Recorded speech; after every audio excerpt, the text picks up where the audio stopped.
Mardi Gras today is nothing like yesterday's Mardi Gras, or is it? Well, it depends on who you ask.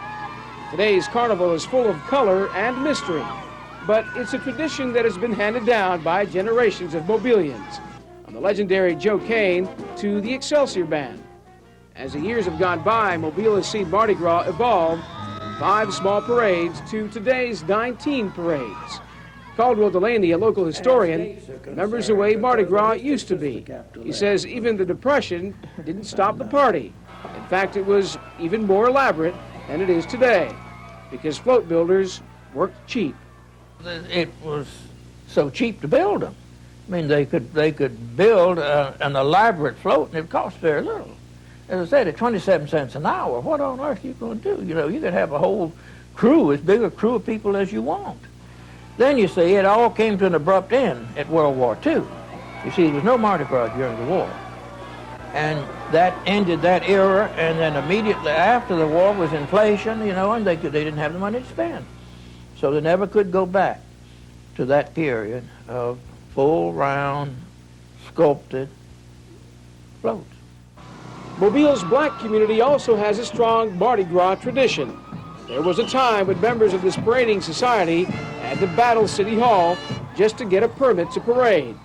Emanuel Carter claims to be the first Grand Marshal of Mobile's first all-black parade. The year was 1936. The parade was called the Colored Parade. It consisted of 2 floats and dozens of men on horseback.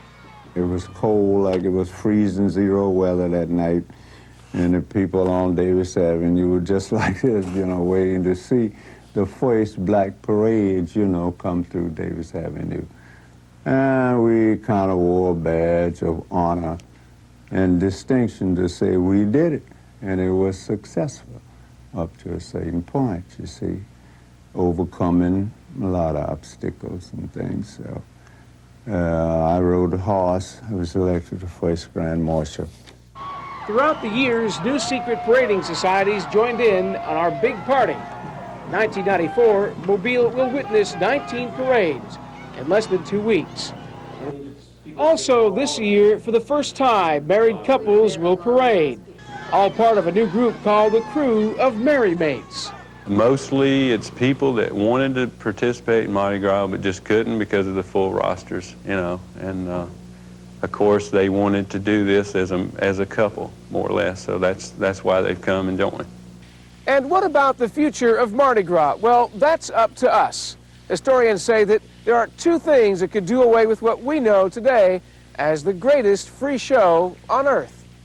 There is crime and there's violence, and if anything does Mardi Gras in, that will be what it is, I'm afraid.